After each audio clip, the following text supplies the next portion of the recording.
তব কথামৃতং তপ্ত জীবনং কবিভিরিদিতং কল্পসাপহং শ্রবণমঙ্গলং শ্রীমদততং ভুবি গিনন্তি যে ভুরিদা জানা। আমার প্রিয় বন্ধুরা, আজ আপনাদের কাছে শ্রী শ্রী রামকৃষ্ণের অমৃতবাণী কথামৃতের কিছু অংশ পাঠ করে শোনাচ্ছি। ইচ্ছে আছে কথামৃতের পুরো বইটা একটু একটু করে পড়ে আপনাদের শোনাবো আর আমিও শুনবো। যদি ভালো লাগে তবে একটা লাইক, কমেন্ট ও সাবস্ক্রাইব করে দেবেন। আমার প্রিয় বন্ধুরা, আজ আমরা পরম পুরুষ শ্রী রামকৃষ্ণের মুখনিসৃত অমৃতবাণী কথামৃতের পরবর্তী অংশ পড়ব। মণি, আগে ঈশ্বর লাভের মানে কি, আর ঈশ্বর দর্শন কাকে বলে, আর কেমন করে হয়?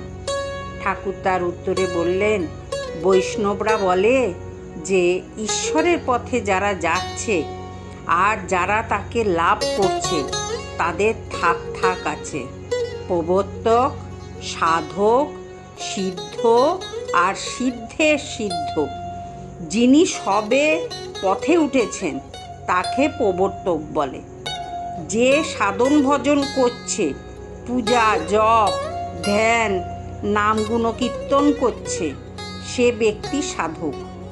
যে ব্যক্তি ঈশ্বর আছেন বোধ করছে তাকে সিদ্ধ বলে। যেমন বেদান্তের উপমা আছে।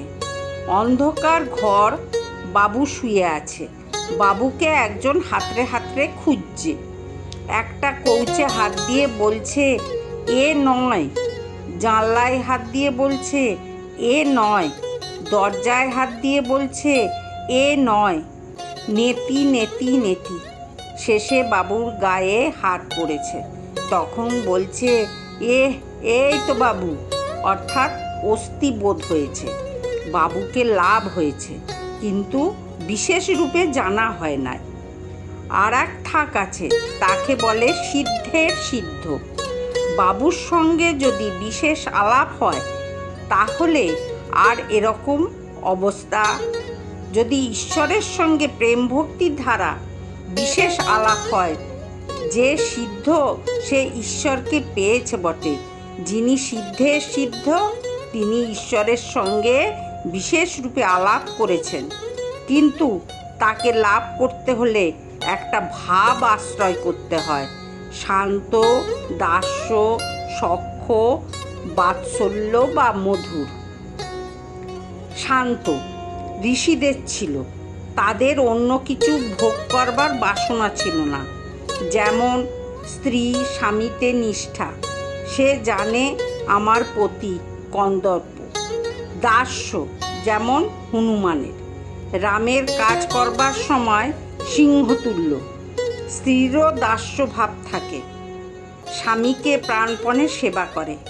মার কিছু কিছু থাকে, যশোদারও ছিল। সখ্য বন্ধুর ভাব, এসো এসো, কাছে এসে বসো। শ্রীরাম কৃষ্ণকে কখনো এঁটো ফল খাওয়াচ্ছে, কখনো ঘাড়ে চড়ছে। বন্ধুরা, আজ এই পর্যন্ত। কাল আবার আমরা পড়ব। আপনারা শুনবেন, কিন্তু খুব ভালো লাগবে, মন আনন্দে পরিপূর্ণ হয়ে যাবে। জয় ঠাকুর, জয় মা, জয় স্বামীজি। ওম স্থাপকায় ধর্মস্য সর্বধর্ম স্বরূপিণে অবতার বরিষ্ঠায় রামকৃষ্ণায় তে নমঃ।